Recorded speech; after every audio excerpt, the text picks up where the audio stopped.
Hello everybody, thanks for coming to my class. I'm Srinivas Adusumalli. ఈరోజు class చాలా ఇంపార్టెంట్ది అని నేను అనుకుంటున్నాను. చివరి వరకు చూస్తారో చూడరో మీ ఇష్టం. ఈ క్లాస్ స్టార్ట్ చేసే ముందు ఇప్పటికి చాలాసార్లు చెప్పాను నేను, ప్రతిసారి నా వీడియో అప్లోడ్ చేసిన తర్వాత వాచ్ అంటే చూసినటువంటి స్టూడెంట్స్ యొక్క సంఖ్య చూసిన ప్రతిసారి నిరుత్సాహం కలుగుతుంది. ఈ క్లాసులు నేను ఇంకా కంటిన్యూ చేయాలా, అవసరమా? క్లాస్ అప్లోడ్ చేసిన తర్వాత 3 రోజుల తర్వాత కూడా 400, 500. ఇక్కడ మనీ ఇంపార్టెంట్ కాదు. నాకున్నది 5000 మంది సబ్స్క్రైబర్స్. 5000 మంది చూసినా నాకు డబ్బులు రావండి. ఒకటి గుర్తుపెట్టుకోండి, ఒక వీడియోని మినిమం 20,000 దాటి చూస్తే వాళ్ళకు మంచి డబ్బులు వస్తాయి. నా వీడియో ఈ రోజు వరకు ఈ 100 వీడియోల్లో ఏ రోజు ఆ సీన్ మనకు లేదు. అది వదిలేండి, డబ్బు కోసం కాదు. ఇక్కడ సబ్స్క్రైబ్ చేసుకున్నటువంటి 5000 మంది కూడా చూడకపోతే నేను క్లాసులు చెప్పాలని అని నాకే ఒక సెల్ఫ్ డౌట్ వస్తుంది.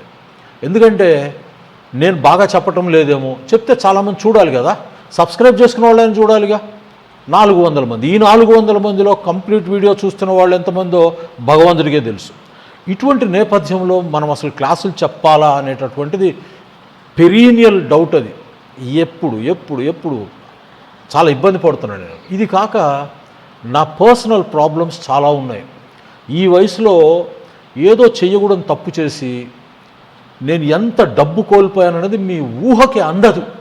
Just forget it. మీరు ఊహించలేరు, అంత డబ్బు కోల్పోయాను నేను. సో ఆ డబ్బు మళ్ళీ నేను సంపాదించుకోవటం అనేది చాలా చాలా కష్టము. కొంతైనా సంపాదించుకుందాం అనే ఆ ప్రయత్నాల్లో ఉన్నా నేను. అది కూడా దానికి ఆ ప్రయత్నాలు చేసుకుంటూ కూడా మీకు క్లాసులు చెప్తున్నా నేను. ఇంకొక వ్యక్తి అయితే అసలు పొరపాటును కూడా చెప్పడు. ఎందుకంటే ఒకవేళ యూట్యూబ్ నుంచి ఎంత డబ్బు వస్తుందో దానికి ఒక 100 రెట్లు పోగొట్టుకున్నాను నేను. సో అంత డబ్బు పోయినప్పుడు ఇక్కడికి వచ్చి ఈ పప్పు బెల్లాల కోసం నేను ఇక్కడ పాఠాలు చెప్పని అవసరం లేదు. కానీ ఇక్కడ ఒక టీచర్గా ఒక తపన, పిల్లలకు చెప్పాలి అనే ఉద్దేశంతో చెప్తున్నాను. కానీ ఆదరించటం లేదు, ప్యాటర్నైజ్ చేయటం లేదు ఎవరు. అటువంటప్పుడు నేను చెప్పాలా అని ఒక ఇబ్బందికరమైన సిచ్యువేషన్లో ఉన్నా నేను. ప్రతి క్లాసు ఇదో ఇక్కడతో మానేద్దామనే ఉంటుంది మనసులో. తర్వాత మీరు అడిగిన డౌట్స్ కామెంట్స్లో చూడగానే, అరే ఈ డౌట్ వాళ్ళకి చెప్పకపోతే ఇబ్బంది పడతారే అని మళ్ళీ దానికోసం మళ్ళీ ఇన్స్పిరేషన్ తెచ్చుకొని క్లాస్ చెప్పటం. సో ఇలా మీరు డౌట్ అడగగానే అది చదవగానే నేను మిగతా ఛానల్స్కి వెళ్తాను. మన వాళ్ళు ఉన్నారు కదా మేధావులు, ఆ మేధావుల ఛానల్స్కి వెళ్ళి వాళ్ళ వీడియోలు చూడండి, అదంతా ట్రాష్. అది వాళ్ళ కామెంట్ సెక్షన్లోకి వెళ్ళి అందరివి చూస్తాను. ఏ స్టూడెంట్ అయినా నా స్టూడెంట్స్ అడిగే డౌట్స్ ఎవరైనా అడుగుతున్నారని వాళ్ళ కామెంట్ సెక్షన్లోకి వెళ్తాను. వాళ్ళు ఎంత గొప్పగా పాఠాలు చెప్తున్నారో వీళ్ళ కామెంట్స్ కూడా అంత గొప్పగా ఉంటాయి. సార్ మీరు సూపరు, మేడం గారు మీరు అద్భుతం, మా చిన్నప్పుడు మీలాంటి టీచర్ లేరు. ఇటువంటి చెత్త తప్పితే వర్త్ ఉన్నటువంటి అంటే విలువైనటువంటి ఒక్క ప్రశ్నన్నా ఏ స్టూడెంట్ అని అడుగుతాడేమో చూస్తాం. ఒక్క స్టూడెంట్ అడగరు. ఎక్కడైనా ఒక స్టూడెంట్ అడిగితే వాళ్ళు జవాబు చెప్పరు. సరిపోయారు ఇద్దరు. నాకేం అలా లక్షల మంది చూడక్కర్లేదు. నాకున్నటువంటి వాళ్ళు ఈ ఉన్న 100 మంది అయినా నేర్చుకుంటున్నారో నేర్చుకోవడం లేదో నాకు తెలియదు. ఎందుకంటే మనకి ఇంటరాక్షన్ లేదు కదా. మీరేమి నేర్చుకుంటున్నారు, నేనేం చెప్తున్నాను, నేను చాలా చెప్పాను మీరు చాలా పనులు చేయాలని, అవి మీరు చేస్తున్నారో చేయటం లేదో నాకు తెలియదు. ఆ ఫీడ్బ్యాక్ నాకు లేదు. మరి ఈ నేపథ్యంలో ఇటువంటి బ్యాక్గ్రౌండ్లో నేను ఇంకా ఇటువంటి బ్యాక్డ్రాప్ అనాలి దాన్ని, ఇటువంటి బ్యాక్డ్రాప్లో నేను ఇంకా పాఠాలు చెప్పాలా? బ్యాక్గ్రౌండ్ అనకూడదండి. సో ఈ బ్యాక్డ్రాప్లో నేను ఇంకా పాఠాలు చెప్పాలా అని ఉంటుంది. చూద్దాం ఎంతవరకు నేను ప్రయాణించగలను. ఓకే. తర్వాత ఈ క్లాస్ ఏంటంటే మీ ప్రశ్నలు నా జవాబులు. చెప్పే కదా, మీ ప్రశ్నలు చూసిన తర్వాత నాకు ఇన్స్పిరేషన్ వస్తుంది.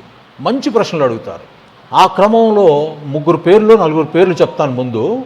అందులో మొదటిగా సునీత అనే ఒక అమ్మాయి, సార్ నాకు నౌన్స్ని సబ్జెక్టుగా వాడాలో ఆబ్జెక్టుగా వాడాలో సెంటెన్స్లు ఎక్కడ వాడాలో తెలియదు, అసలు నాకు సెంటెన్సెస్ రావటం లేదు అని చెప్తున్నది. దానికి నేను చెప్పేది ఒకటే, 2వ తరగతి నుంచి తీసుకొని పుస్తకం, ఇంగ్లీష్ పుస్తకం ఏ సిలబస్ అయినా కానీ, ఒక చాప్టర్ చదివి, ఒక టాపిక్ చదివి, ఒక లెసన్ చదివి, ఆ లెసన్లో ఉన్నటువంటి ప్రతి వాక్యాన్ని 1-10 సార్లు చదవండి. చదివి ఆ వాక్యాన్ని అర్థం చేసుకోండి. 2వ తరగతి చదివి అర్థం చేసుకొని ఆ వాక్యాన్ని మీరు చూడకుండా వాక్యాన్ని ఒక 10 సార్లు చదివారంటే వాక్యం మనసులోకి వచ్చేస్తుంది. ఆ వాక్యాన్ని మళ్ళీ మీరు రాయండి. రెండో వాక్యం చదవండి మళ్ళీ రాయండి, మూడో వాక్యం చదవండి మళ్ళీ రాయండి. ఇలా మీరు ప్రాక్టీస్ చేస్తూ చదువుతూ ప్రాక్టీస్ చేస్తూ రాస్తూ వెళ్తే ఇది ఒక 4 నెలలకో 5 నెలలకో మీకు నౌన్సా వర్బ్సా మనకు వద్దండి, నేర్చుకోవటానికి నేను నేర్పుతాను. కానీ సెల్ఫ్ లెర్నింగ్ అన్నిటికంటే గొప్పది మీ అంతటా మీరు నేర్చుకోవాలి. అది నౌనా వర్బా అడ్జెక్టివ్ కూడా మీకు తెలియని అవసరం లేదు. నేను నేర్చుకున్నప్పుడు నాకేం తెలియదు, నాకు అసలు ఏమీ తెలియదు, చదువుకుంటూ వెళ్ళిపోయాను అంతే. ఒక పుస్తకం, 2 పుస్తకాలు, 3 పుస్తకాలు, 5 పుస్తకాలు, 10 పుస్తకాలు చదివేటప్పుడు వచ్చేసింది. సో మీరు ఆ 10 పుస్తకాలు చదివి ఓపిక ఉండాలి, శ్రమ పడాలి. ఒక పుస్తకం చదివాం మనకు అర్థం కాలేదు, మూలపడేసి ఇంకా మనకు ఇంగ్లీష్ రాదంటే మీ జీవితంలో ఎప్పటికీ రాదు. నేను చెప్పనక్కర్లా, నేను చెప్తూ వెళ్తాను ఓకే. కానీ మీ వైపు నుంచి 2వ తరగతి నుంచి పుస్తకం తీసుకొని స్పీకింగ్ ప్రాక్టీస్ కావాలంటేనేమో చదువుకుంటూ వెళ్ళండి, పైకి చదవండి.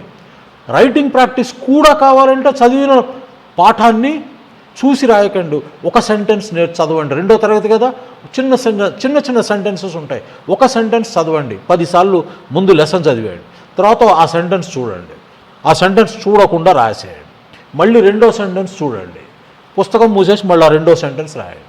ఇప్పుడు మీరు కరెక్షన్ చేసుకుంటూ వెళ్ళండి. తప్పు ఎందుకు చేసాము, ఎక్కడ చేసాము అండర్లైన్ చేసుకుని మళ్ళీ అక్కడ చూసి అక్కడ ఏముంది ఆ సెంటెన్స్లో, సెంటెన్స్ అర్థమవుతుంది మనకు. ఆ పార్ట్స్ ఆఫ్ స్పీచ్ తెలియని అవసరం లేదు, సెంటెన్స్ అర్థమవుతుంది. ఇలా మీరు ఒక 10 పుస్తకాలు కనుక చేసుకుంటూ సాధన చేస్తే మీకు నౌనా అడ్జెక్టివా వర్బా ఏమీ తెలియని అవసరం లేదు, చక్కగా నేర్చుకోవచ్చు. మీరు శ్రమ పడకుండా ఏది సాధ్యము కాదు. ఆ అమ్మాయి సునీత అనే అమ్మాయికి జవాబు చెప్పాను. రెండవది మాలతి రెడ్డి గారు అని ఒక మేడం గారు ఏఎస్ యాజ్ అనేటటువంటి వర్డ్కి ఉపయోగాలంటే సెంటెన్సెస్లో ఎలా ఉపయోగించాలో కొంచెం చెప్పండి సార్ అన్నారు.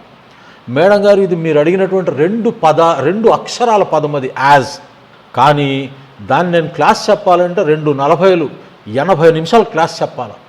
కాబట్టి మీ క్లాస్ ఇది అందరికీ అవసరమే కాబట్టి మన క్లాసులు కాకుండా మధ్యలో ఇదే విధంగా రేపు ఇంకో క్లాస్లో చెప్తాను మీకు, ఎందుకంటే అది మొత్తం ఒక క్లాస్ పడుతుంది, అందుకని మీది తర్వాత చెప్తాను. ఇక ఈ క్లాస్ విషయానికి వస్తే హరిణి అనే అమ్మాయి, ఈ హరిణి అనే అమ్మాయి ఒకసారి నన్ను అడిగితే నేను ఎందుకో జవాబు అది అక్కడ కామెంట్స్లో రాసేటటువంటి ఆన్సర్ కాదు సార్, దాన్ని తర్వాత చెప్తాలే మన కామెంట్లో రిప్లై ఇచ్చాను. తర్వాత నేను మర్చిపోయాను. ఇక మళ్ళీ అడిగింది ఆ అమ్మాయి, మళ్ళీ అదే ఆన్సర్ ఇచ్చాను. ఇది మీరు అడిగినంత సులభం కాదు, కష్టం అవుతుంది ఆన్సర్ ఇక్కడ ఇవ్వడానికి, మీకు నేను ఎక్స్ప్లెయిన్ చేస్తానని చెప్పాను. ఆ విధంగా మీరు ఎప్పుడైనా సరే ఒక క్వశ్చన్ అడిగినప్పుడు ఆన్సర్ దొరికే వరకు దాన్ని పట్టుకోవాలి, వదలకూడదు. మీరు తృప్తి పడకూడదు, ఆన్సర్ దొరకలేదులే అని వదిలేస్తే మీకు ఎప్పటికీ దొరకదు. కాబట్టి ఆ అమ్మాయి 2వసారి అడగడంలోనే ఆ అమ్మాయి సిన్సియరిటీ అర్థమవుతుంది. సో అందుకని ఆ అమ్మాయి ఆన్సర్ చెప్తున్నాను. ఇప్పుడు ఆ అమ్మాయి అడిగిన క్వశ్చన్ చూసి దీన్ని ఏ విధంగా సెల్ఫ్ లెర్నింగ్ అని చెప్పా కదా, నేను ఎలా సొంతంగా నేర్చుకోవాలన్నది కూడా అమ్మాయికి చెప్తాను, ప్లస్ నేను ఆ క్వశ్చన్ ఎక్స్ప్లెయిన్ చేస్తాను. ఆ అమ్మాయి అడిగిన క్వశ్చన్ చూడండి. ఏంటంటే ఇక్కడ, సార్ గుడ్ ఈవినింగ్, మళ్ళీ గుర్తు చేస్తున్నందుకు మన్నించండి. నా డౌట్ చాలామందిని అడిగాను సార్, కానీ వాళ్ళు అర్థమయ్యేలా చెప్పలేదు, అందుకే మిమ్మల్ని అడుగుతున్నా సార్, కొంచెం ఈ డౌట్ని వివరించండి. Sir succeeded person, successful person 2 పదాలు ఇచ్చింది ఆ అమ్మాయి. 2 పదాలు అంటే 2 ఫ్రేజులు అనుకోండి. Succeeded person, successful person. ఇక్కడ పర్సన్ అనేది నౌన్ ముందు వచ్చిన వర్డ్ అడ్జెక్టివ్, కానీ సక్సెస్ఫుల్ పర్సన్ అని అంటారు, సక్సీడెడ్ పర్సన్ అని ఎందుకు అనకూడదు? ఇది ఫస్ట్ డౌట్. అంటే మీకు డౌట్ అర్థమైందా ఏంటి? సక్సీడెడ్ పర్సన్, సక్సెస్ఫుల్ పర్సన్, రెండిట్లో పర్సన్ అనేది నౌను, ఓకే. నౌన్ ముందు వచ్చేది నౌన్ను వర్ణిస్తుంది కాబట్టి అది అడ్జెక్టివ్ అవుతుంది. సక్సీడెడ్, సక్సెస్ఫుల్, మనం సక్సెస్ఫుల్ పర్సన్ అని అంటాము, సక్సీడెడ్ పర్సన్ అని ఎందుకు అనము అని అమ్మాయి ఫస్ట్ డౌట్. రెండో డౌట్ ఏంటంటే స్టోర్డ్ ఎనర్జీ అంటారు, ఇక్కడ ఈడీ వర్బ్ అమ్మ, ఈడీ వర్బ్లు V3లు V4లు రాయకండి అమ్మ, సింపుల్గా పాస్ట్ టెన్స్ అని రాయండి, పాస్ట్ వర్బ్ అని రాయండి. ఇక్కడ పాస్ట్ వర్బ్ ఎందుకు అడ్జెక్టివ్గా ఉంది? 1వ క్వశ్చన్లో ఈడీ వర్బ్గా కూడా యూజ్ చేస్తాం కదా. 1వ క్వశ్చన్ అంటే ఇక్కడ సక్సీడెడ్ పర్సన్, వర్బ్గా కూడా యూజ్ చేస్తాం కదా, కానీ ఎందుకు అడ్జెక్టివ్గా రాయకూడదు? దయచేసి చెప్పండి. అంటే ఆ అమ్మాయి అర్థం ఏంటంటే, ఆ అమ్మాయికి వచ్చిన డౌట్ ఏంటంటే ఇక్కడ స్టోర్డ్ ఎనర్జీలో స్టోర్డ్ అనేది పాస్ట్ టెన్స్ కదా స్టోర్కి, ఇక్కడ స్టోర్డ్ అనేటటువంటి ఎనర్జీ అనే దాంట్లో స్టోర్డ్ అనేది అడ్జెక్టివ్గా వాడాము. అదేవిధంగా ఇక్కడ కూడా ఈడీ వర్బే కదా ఇది, సక్సీడెడ్ పర్సన్ ఎందుకు వాడకూడదు అని ఆ అమ్మాయి డౌట్. సో ఇక్కడ రెండు క్వశ్చన్స్ ఆ అమ్మాయివి. ఒకటేంటి, సక్సీడెడ్ పర్సను సక్సెస్ఫుల్ పర్సన్లో మనము సక్సీడెడ్ పర్సన్ అనకూడదు, సక్సెస్ఫుల్ పర్సనే అనాలి, ఎందుకు అనాలనేది మొదటి డౌట్. రెండు, స్టోర్డ్ ఎనర్జీలో స్టోర్డ్ అనేది వాడాం కదా, ఎందుకంటే ఇక్కడ స్టోర్ అనే దానికి పాస్ట్ టెన్స్ ఇది, మరి ఇక్కడ సక్సీడ్కి పాస్ట్ టెన్స్ సక్సీడెడ్ కదా, మరి ఇక్కడ సక్సీడెడ్ పర్సన్ ఎందుకు వాడకూడదు అని రెండు అడిగారు. సో ఈ హరిణికి ఫస్ట్ నేను చెప్పేది ఏంటంటే, ఫస్ట్ నీవేం ప్రయత్నం చేసావు, ఇతరులను అడగటానికి ముందు నీవేం ప్రయత్నం చేసావు. ఎప్పుడైనా సరే మనకి ఇంగ్లీష్లో ఒక డౌట్ వచ్చినప్పుడు మీరు ఏం చేయాలంటే, చెప్పా కదా, ఆక్స్ఫర్డ్ అడ్వాన్స్డ్ లెర్నర్స్ డిక్షనరీ ఉందా లేదా, ఉంది. ఫస్ట్ మీరేం చేయాలంటే, ఏది అర్థం కాకపోయినా ముందు డిక్షనరీకి వెళ్ళాలి. గ్రామర్ పుస్తకాలు కొనవలసిన అవసరం లేదు, ఒక మంచి డిక్షనరీ ఉంటే చాలు. సక్సీడెడ్ పర్సన్ మీరు వెళ్ళిపోండి. సక్సీడెడ్ ఎలా వచ్చింది, సక్సీడ్ అనేటటువంటి వర్బ్ నుంచి దాని పాస్ట్ టెన్స్ ఇది. కాబట్టి సక్సీడ్ అనే పదానికి అర్థాన్ని ఆ పదము డిక్షనరీలో వెతకండి. వెతికిన తర్వాత డిక్షనరీలో దానికి ఏం అర్థం ఇచ్చాడో చూడండి, వాడు ఎలా ఎక్స్ప్లెయిన్ చేశాడో చూడండి. నేను చూడలేదు ఆ డిక్షనరీ, నా దగ్గర ఉంది కానీ నాకు తెలుసు కాబట్టి నేను చూడలేదు. మీరు చేయాల్సిన పని ఏంటంటే, డిక్షనరీలో సక్సీడ్ అనే పదానికి ఎలా ఎక్స్ప్లెయిన్ చేశాడు, దాన్ని వాడు ఎక్కడన్నా అడ్జెక్టివ్గా వాడాడా, ఒకవేళ వాడదగినదైతే వాడి మీకు చూపిస్తాడు. రెండు, అసలు సక్సీడ్ అంటే అర్థం తెలుసుకోండి, అది అడ్జెక్టివ్గా పనికొస్తుందా, ఈ సందర్భంలో పనికిరాదా అనేది చూసుకోండి, అది ఒక పాయింట్. రెండు, ఇంకేంటి, సక్సీడ్కి సక్సెస్ఫుల్కి తేడా ఏంటో తెలుసుకోండి ఫస్ట్. తర్వాత స్టోర్డ్ ఎనర్జీకి వద్దాం. స్టోర్డ్ ఎనర్జీలో ఎనర్జీ చూడండి, స్టోర్డ్ చూడండి.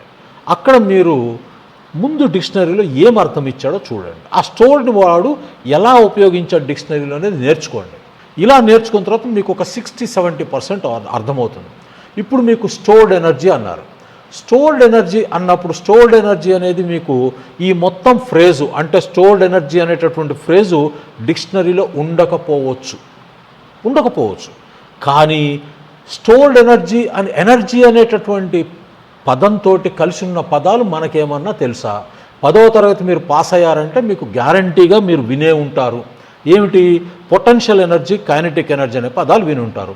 ఇప్పుడు పొటెన్షియల్ ఎనర్జీ అనేది డిక్షనరీలో 99% ఉంటుంది, వెళ్ళి చూడండి. డిక్షనరీలో వాడి దానికి ఏం పార్ట్స్ ఆఫ్ స్పీచ్ ఇచ్చాడో చూడండి.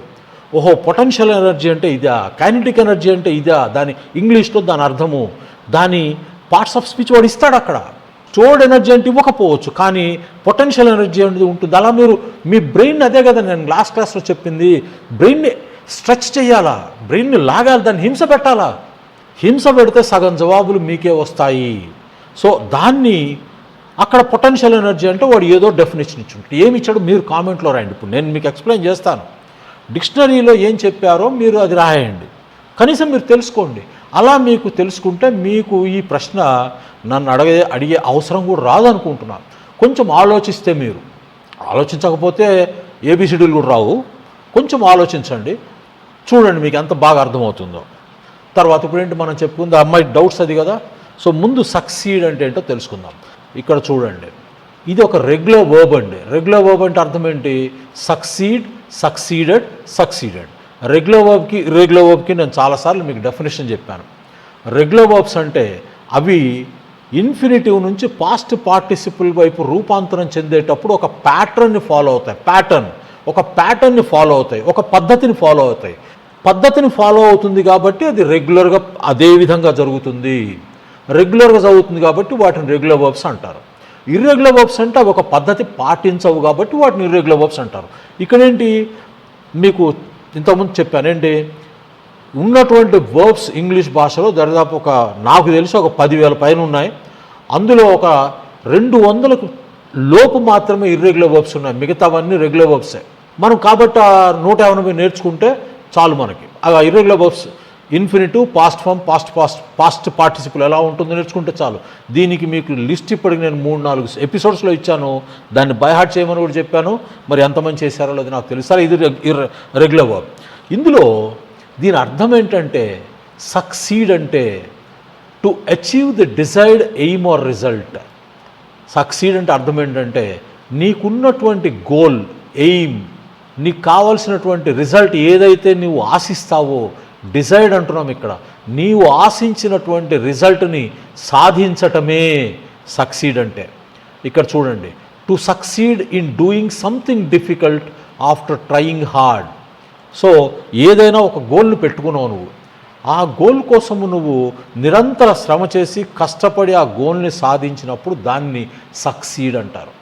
సక్సీడ్ అంటే టు అచీవ్, నీవు సాధించటం, దేన్ని, నీవు ఆశించినటువంటి రిజల్ట్ని, నీవు ఆశించినటువంటి గమ్యాన్ని చేరుకోవటము, సాధించటమే సక్సీడ్ అంటే. దానికి 2 ఎగ్జాంపుల్స్ ఇచ్చాను చూడండి. Kumar finally succeeded in persuading his boss to accept his proposal. Kumar finally succeeded in persuading his boss to accept his proposal. అర్థమైంది కదా? Kumar finally succeeded in persuading his boss to accept his proposal. ఇక్కడ గుర్తుపెట్టుకోండి అమ్మా, succeeded అని వచ్చినప్పుడు తర్వాత preposition రావటం అంటూ జరిగితే ఇన్ వస్తుంది. ప్రిపోజిషన్ అవసరం లేకపోతే అవసరం ఉండదు, అవసరం ఉంటే ఇన్ వస్తుంది. సో ఇప్పుడు మీరు ఎలా నేర్చుకోవాలి? సక్సీడెడ్ ఇన్ అని నేర్చుకోవాలి. ఎప్పుడు సక్సీడెడ్ అనే పదం విడిగా చదవకండి. Kumar finally succeeded in persuading his boss to accept his proposal. So ఇతను ఏదో ప్రపోజల్ చేశాడు, వాళ్ళ బాస్ దాన్ని మొదట్లో ఒప్పుకోలేదు. పర్సువేడ్ అంటే ఒప్పించటము, పర్సువేడ్ అంటే ఒప్పించటం. సో ఇతను ప్రయత్నాలు చేసి చేసి చేసి మొత్తానికి విజయం సాధించాడు. ఏంటి, ఇతను చేసిన ప్రపోజల్ వాళ్ళ బాస్ ఒప్పుకునే విధంగా అతన్ని కన్విన్స్ చేసి ఒప్పించాడు, సక్సెస్ పొందాడు కదా. అక్కడ మనం చెప్తున్నాము సక్సీడెడ్, అంతిమంగా ఆ ఫలితాన్ని పొందాడు అనే అర్థంలో చెప్తున్నాం. రెండో చూడండి, after years of hard work, after years of hard work అంటే అర్థం ఏంటి? సంవత్సరాల తరబడి చేసిన హార్డ్ వర్క్ తర్వాత Ajay succeeded in cracking the civil services examination. Ajay succeeded in cracking the civil services examination. అర్థమైంది కదా? సంవత్సరాల శ్రమ ఒనర్చి అజయ్ మొత్తానికి ఆ సివిల్ సర్వీసెస్ ఎగ్జామినేషన్ని క్రాక్ చేయటంలో సక్సెస్ సాధించాడు. సక్సీడెడ్, అంత శ్రమ తర్వాత వచ్చినటువంటి రిజల్ట్, ఆ సివిల్ సర్వీస్ ఎగ్జామినేషన్ని సాధించాడు. ఇదన్నమాట సక్సీడెడ్ అంటే. అర్థమైంది కదా? ఫస్ట్ ఏంటి, నీవు అనుకున్నటువంటి గోల్ని పొందటాన్ని, అచీవ్ చేయటాన్ని సక్సీడ్ అంటాం. ఇంకొక అర్థం ఉందండి హరిణి గారు, అదేంటంటే సక్సీడ్ అంటే ఇంకొక అర్థం ఏంటంటే take over an office, throne or a position. So రాజుగారు సింహాసనాన్ని ఆయన తర్వాత ఆయన కుమారుడు అధిరోహించటాన్ని కూడా మనం సక్సీడ్ అంటాం. ఇప్పుడు రాజ్యాలు లేవు కాబట్టి అధికార పదవిని, అది కలెక్టర్ అయి ఉండొచ్చు, బెళ్ళ గుమస్తా అయి ఉండొచ్చు, బెళ్ళ బంట్రోత్ అయి ఉండొచ్చు, అతని పొజిషన్ని ఇంకొకళ్ళు ఆక్యుపై చేస్తే సక్సీడ్ అంటాం. చీఫ్ మినిస్టర్ కుర్చీని ఒకరి తర్వాత ఇంకొకరు ఆక్రమించడం కాదు, అది తప్పు. ఇంకొకరు దాన్ని ఆక్యుపై చేయటాన్ని, ఇంకొకరు దాన్ని ఫిల్ చేయటాన్ని మనము సక్సీడ్ అంటాం. దానికి 2 ఎగ్జాంపుల్స్ ఇచ్చాను చూడండి. ఇక్కడ ఇది చూడండి, refers to the action of achieving success or taking over something. So దేన్నో నీవు పొందటాన్ని కూడా సక్సీడ్ అంటాం. ఏంటది? ఒక ఆఫీస్ అయి ఉండొచ్చు, ఒక సింహాసనం అయి ఉండొచ్చు, లేదా ఒక మామూలు పొజిషన్ అయి ఉండొచ్చు. దాన్ని నీవు స్వీకరిస్తే దాన్ని కూడా సక్సీడ్ అంటాం. ఇక్కడ చూడండి, Akbar succeeded his father Humayun to the Mughal throne in 1556. Akbar ఎవరి కుమారుడు అండి? హుమయూన్ కుమారుడు. ఇతను మొఘల్ సింహాసనానికి 1556లో వస్తాడు. ఎవరి తర్వాత వస్తాడు? తన తండ్రి తర్వాత వస్తాడు. సో ఎవరు ఇక్కడ సక్సీడ్ అయింది? Akbar succeeded his father. చూశారు, ఇక్కడ సక్సీడెడ్ అనే దాని తర్వాత ఇక్కడ మనకి ప్రిపోజిషన్ అవసరం వచ్చింది కాబట్టి ఇక్కడ ఇన్ పెట్టుకున్నాం. ఇక్కడ మనకు అవసరం లేదు కాబట్టి ఇక్కడ ప్రిపోజిషన్ మనం వాడనవసరం లేదు. So Akbar succeeded his father Humayun to the Mughal throne in 1556.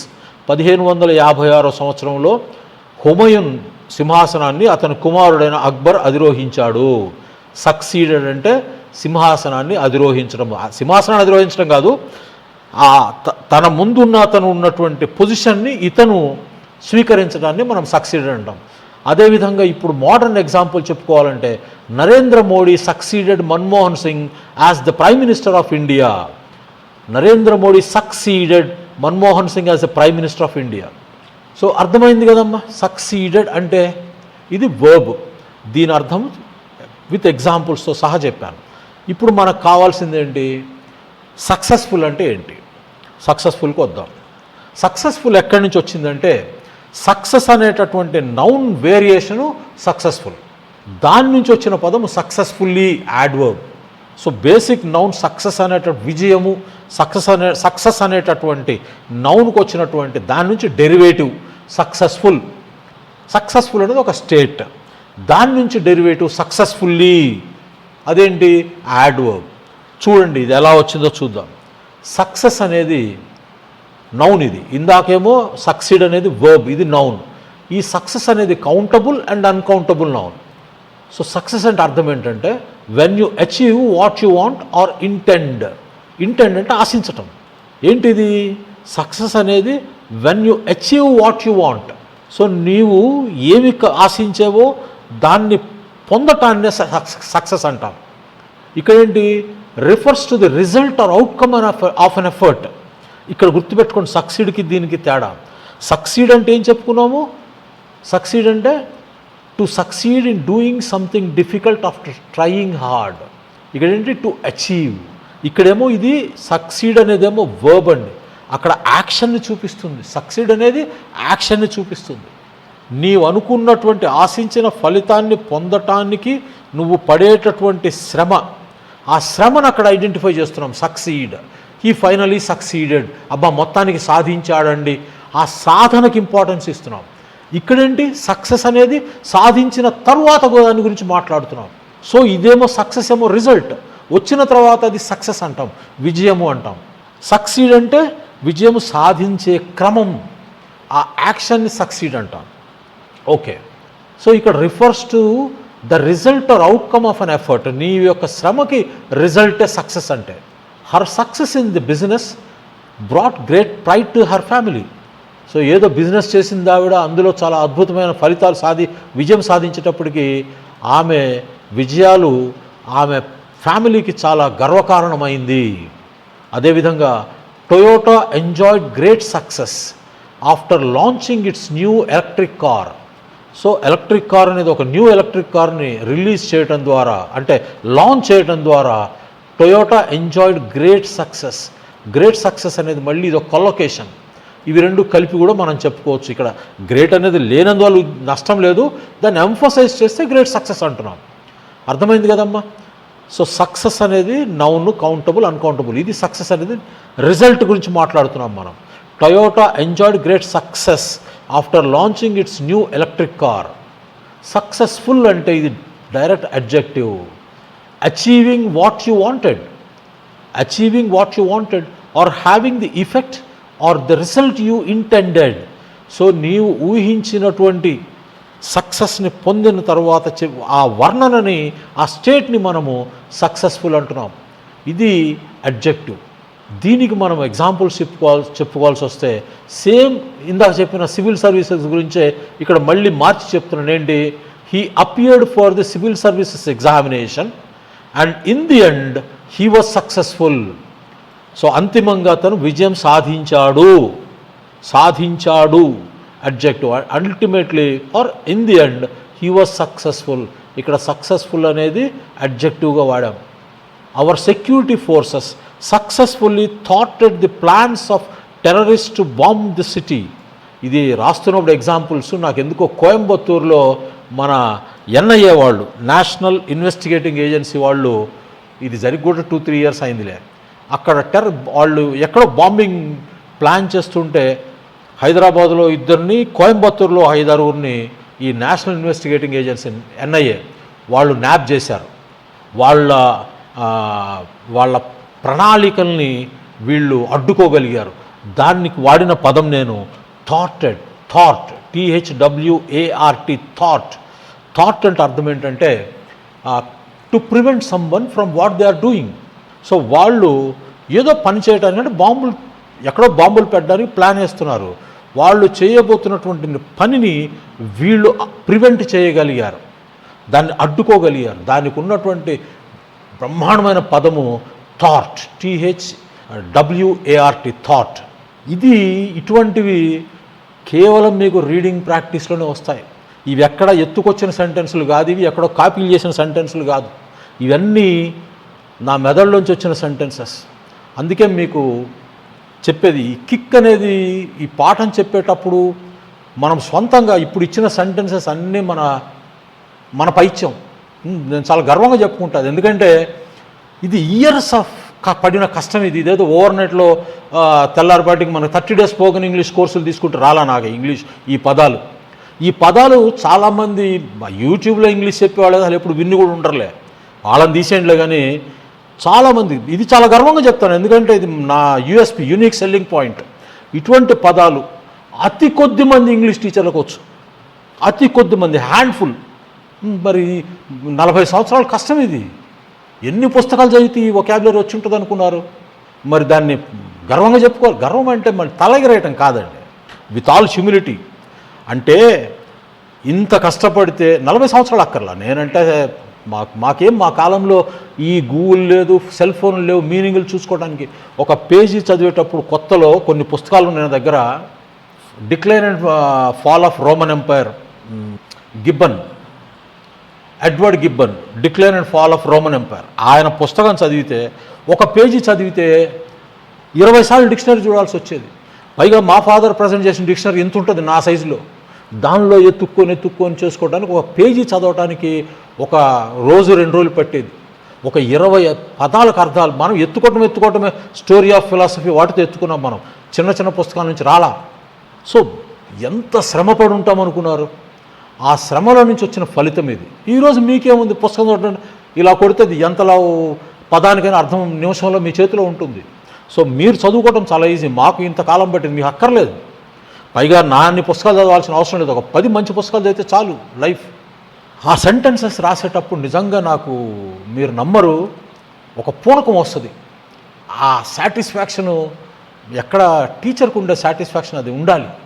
ఆ కిక్కు అనుభవించినప్పుడు ఇంకా పదాలు నేర్చుకోవాలి, ఇంకా పిల్లలకు బాగా చెప్పాలని అనేటటువంటి ఒక ట్రాన్స్లో ఉంటాం. అది లేనప్పుడు టీచర్గా క్వాలిఫికేషన్, టీచర్గా పనికిరారు. పిల్లలకు పాఠం చెప్పేటప్పుడు మనము ఎంత ఆనందం అనుభవించాలంటే ఆ గగుర్పాటు, ఆ ఎక్స్టసీ మనం అనుభవించినప్పుడు, ఎక్స్టసీ యాక్చువల్గా ఈ పదం ఇక్కడ వాడకూడదు, అది ఇంకో సందర్భంలో వాడాల్సిన పదము. సో ఆనందం, మిర్త్, MIRTH, మిర్త్, అది అనుభవించకపోతే టీచర్కి నా దృష్టిలో టీచర్ కాదు. సో సరే వద్దులేండి, క్లాస్లోకి వెళ్దాం. ఇప్పుడు నీ డౌట్లోకి వస్తున్నాం. We don't say a succeeded person, we say a successful person. గుర్తుపెట్టుకోండి, ఫస్ట్ సక్సీడెడ్ పర్సన్ అనకూడదు. ఎందుకు అర్థం అనకూడదు? మీరు చెప్పింది కరెక్టే. పాస్ట్ పార్టిసిపుల్స్, ప్రజెంట్ పార్టిసిపుల్స్ మనం అడ్జెక్టివ్స్గా ఉపయోగిస్తాం, వాస్తవమే. కానీ ఇక్కడ ఎందుకు ఉపయోగించకూడదు అంటే, ఈ 2 చెప్పిన తర్వాత మీకు ఎక్స్ప్లెయిన్ చేస్తాను. The word succeeded is a dynamic word. Dynamic అంటే మీకు కొంచెం ఫిజిక్స్లో పరిజ్ఞానం ఉన్నట్టుంది. డైనమిక్ అంటే చలనము. సో సక్సీడెడ్ అనేది ఇప్పుడు ఏం చెప్పుకున్నాను నేను, అది వర్బ్ అండి. వర్బ్ అంటే అది ఏం చెప్తుంది? యాక్షన్ని స్ట్రెస్ చేస్తుంది, యాక్షన్కి ఇంపార్టెన్స్ ఇస్తుంది. యాక్షన్ అంటే dynamic. So the word succeeded is a dynamic word, it shows action. కానీ ఇక్కడ మనకు కావాల్సింది ఏంటి? Whereas successful is a state. The word successful is directly derived from the noun success. An adjective describes a quality or state of a noun. అర్థమైంది కదా? So ఒక adjective అనేది నౌన్ని వర్ణిస్తుంది. ఏం వర్ణిస్తుంది నౌన్ని?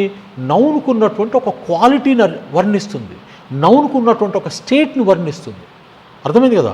బ్రోకెన్ గ్లాస్ అంటే పగిలిపోయి ఉన్నటువంటి ఒక గ్లాస్ అనుకోండి, లేదా ఒక విండో అనుకోండి, గ్లాస్ విండో, దాన్ని విండో పేన్ అంటాం. Broken pane. సో పగిలిపోయి ఉన్నటువంటి విండో, ఆ పగిలిపోయినటువంటి స్టేట్ని వర్ణిస్తున్నాం ఇక్కడ. బ్రోకెన్ అనేది ఇక్కడ ఆ పగిలిపోయి ఉన్నటువంటి స్టేట్ని వర్ణిస్తున్నాం ఇక్కడ. కాబట్టి అక్కడ బ్రోకెన్ అనేది అడ్జెక్టివ్. ఇక్కడ సక్సెస్ఫుల్ పర్సన్ అంటున్నాము. అంటే విజయం సాధించిన వ్యక్తి. కాబట్టి ఇక్కడ సక్సెస్ఫుల్ పర్సన్ అని అనాలి, సక్సీడెడ్ పర్సన్ అని అనకూడదు. ఎందుకంటే సక్సీడెడ్ అనేది నీకు ఇక్కడ స్టేట్ని చెప్పటం లేదు, తర్వాత దీని క్వాలిటీని చెప్పటం లేదు. కాబట్టి సక్సీడెడ్ అనేది వాడకూడదు, సక్సెస్ఫుల్ అనేది వాడాలి. ఎందుకంటే సక్సెస్ఫుల్ అనేదేమో స్టేట్ చెప్తుంది, సక్సీడెడ్ అనేమో యాక్షన్ చెప్తుంది. అక్కడ బ్రోకెన్ మీరు యాక్షన్ చెప్పటం లేదు, పగిలిపోయిన స్థితిలో ఉన్నటువంటి గ్లాస్ని చెప్తుంది. అంటే మన గాజు దాన్ని చెప్తుంది, పగిలిపోయిన స్థితిలో ఉన్నటువంటి గాజుని చెప్తుంది. కాబట్టి అక్కడ అది అడ్జెక్టివ్. ఇక్కడేంటి, ఇది సక్సెస్ఫుల్ అనేది వర్ణన, ఒక స్టేట్ని చెప్తున్నాం. కాబట్టి సక్సెస్ఫుల్ పర్సన్ అనే అనాలి. అదే ఇక్కడ రాశాను నేను, the word successful is a state that describes the noun person. ఇంకోటి గుర్తుపెట్టుకోండి, not all present and past participles are used as adjectives. ఉన్నటువంటి ప్రతి పాస్ట్ పార్టిసిపుల్ని, ప్రతి ప్రజెంట్ పార్టిసిపుల్ని మనం అడ్జెక్టివ్స్గా వాడలేము. వాడవలసిన సందర్భంలో వాడతాం మనం, వాడలేనటువంటి స్టేట్లో మనము వాడలేము. ఇక్కడ కొన్ని పాస్ట్ పార్టిసిపుల్స్ ఏ విధంగా అడ్జెక్టివ్స్గా వాడతామో మీకు కొన్ని ఎగ్జాంపుల్స్ ఇచ్చాను చూడండి.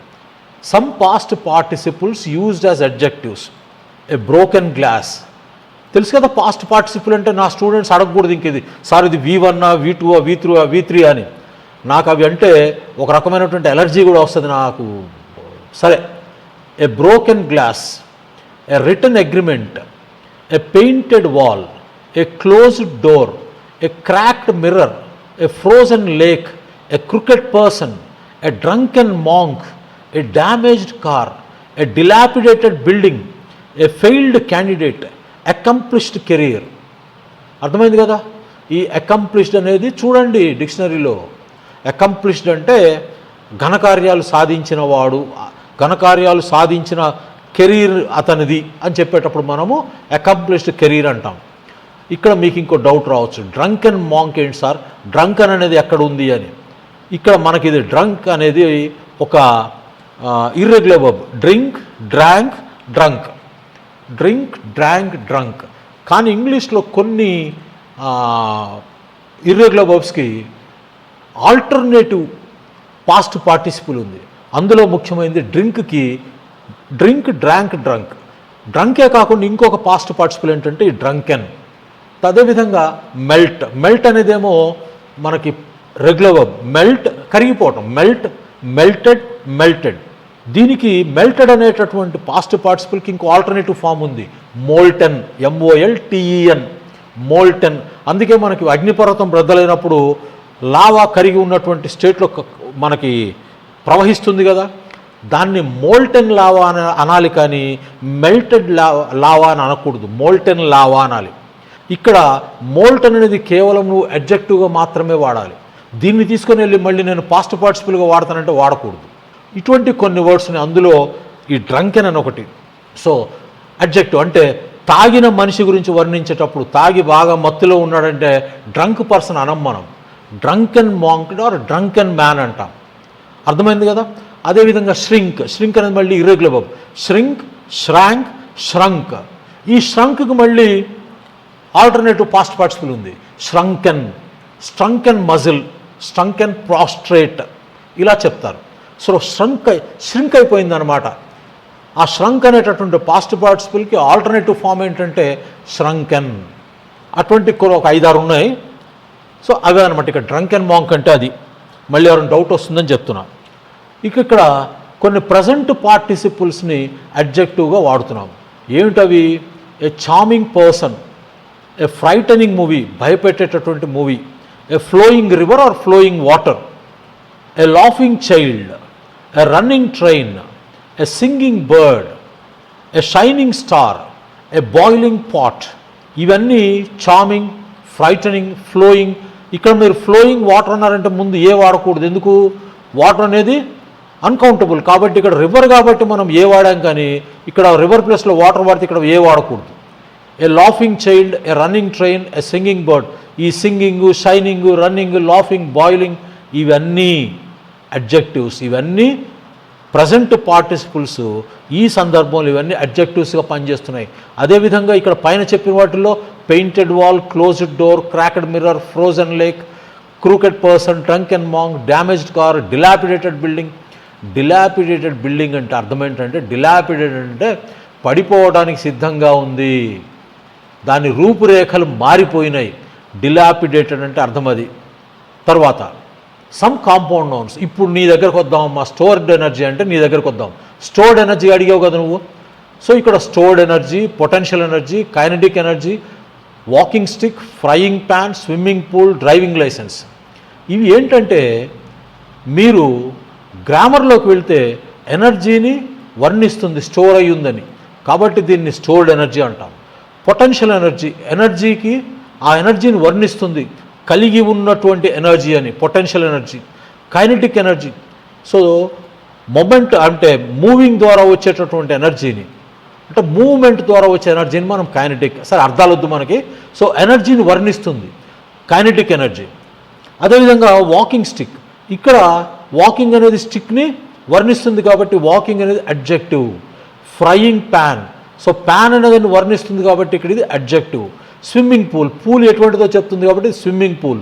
డ్రైవింగ్ లైసెన్స్, ఆ లైసెన్స్ ఏంటో చెప్తుంది కాబట్టి ఇక్కడ డ్రైవింగ్ అనేది అడ్జెక్టివ్. కానీ ఒకసారి మీరు ఊహించుకోండి, క్రెడిట్ కార్డ్ అన్నాను, క్రెడిట్ కార్డ్, లేకపోతే ఇక్కడ ఇచ్చినటువంటి వాకింగ్ స్టిక్ అన్నాను. వాకింగ్ స్టిక్ అనేది టెక్నికల్గా మాట్లాడితే స్టిక్ను వర్ణిస్తుంది కాబట్టి వాకింగ్ అనేది అడ్జెక్టివ్. కానీ మీకు వాకింగ్ స్టిక్ అనగానే మన మనసులో ఒక రూపం కదలాడుతుంది, ఇంకేం కనపడదు మనకి. సో ఇక్కడ వాకింగ్ స్టిక్ అనగానే మనకు కనిపించేది ఏంటి, నడవటానికి ఉపయోగించేటటువంటి ఒక స్టిక్. కాబట్టి ఇక్కడ వాకింగ్ స్టిక్ అనేదాన్ని కాంపౌండ్ నౌన్ అంటాం. ఈ ఎట్లా అంటే మీకు ఇంగ్లీష్లో కాంపౌండ్ నౌన్స్ ఎలా ఏర్పడతాయంటే, noun plus noun compound noun అవుతుంది, అడ్జెక్టివ్ ప్లస్ నౌన్ కూడా కాంపౌండ్ నౌన్ అవుతుంది, అడ్జెక్టివ్ ప్లస్ నౌన్ కూడా కాంపౌండ్ నౌన్ అవుతుంది. అలా అని అన్ని అడ్జెక్టివ్స్ నౌన్స్ కాంపౌండ్ నౌన్స్ కావండి, గుర్తుపెట్టుకోండి. అన్ని అడ్జెక్టివ్స్ అన్ని వాటి ముందున్న నౌన్స్ కలిపేస్తే అవి అన్ని కాంపౌండ్ నౌన్స్ కావు. ఇందాక బ్రోకెన్ గ్లాస్ అన్నాను, అది కాంపౌండ్ నౌన్ కాదు. కానీ walking stick, frying pan, swimming pool, driving licence, credit card, income tax, income వేరే ట్యాక్స్ వేరే, రెండు నౌన్, అది కూడా కాంపౌండ్ నౌన్. ఇవన్నీ ఏం చెప్తున్నాం, present participles plus nouns. Okay, ఇక్కడ చూడండి. Although the words stored, potential, kinetic, walking, frying, swimming and driving function as adjectives, they do not stand alone in meaning here. అవి ఇక్కడ ఇండివిజువల్గా వాటికి ఇక్కడ మీనింగ్ లేదు.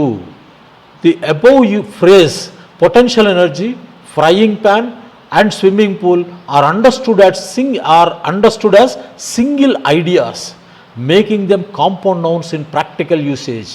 వాటిని చూడగానే మనకి ఒక సింగిల్ ఐడియాగా మనం భావిస్తాం కాబట్టి వీటిని మనము కాంపౌండ్ నౌన్స్ అనాలి. అర్థమైంది కదా. సో ఇంకా ఉంది చాప్టరు. ఇంకొకతను పరమేశ్ అని ఇంకొక డౌట్ అడిగాడు, అతనిది కూడా ఎక్స్ప్లెయిన్ చేయాలి. బహుశా ఇప్పటికే చాలా వచ్చింది క్లాసు, అతనిది మీది ఇంకా కంటిన్యూషన్ రేపు చేస్తాను. ఈ లోపల ఈ సక్సీడెడ్, సక్సెస్ఫుల్లీ వీటి గురించి మీరు డిక్షనరీలో చూడండి. మీ వైపు నుంచి కూడా నేర్చుకోవడానికి ప్రయత్నం చేయండి. క్లాస్ ఎలా ఉంది కామెంట్స్లో రాయండి. నెక్స్ట్ క్లాస్లో కలుద్దాము. అప్పటి వరకు టేక్ కేర్, బాయ్ బాయ్.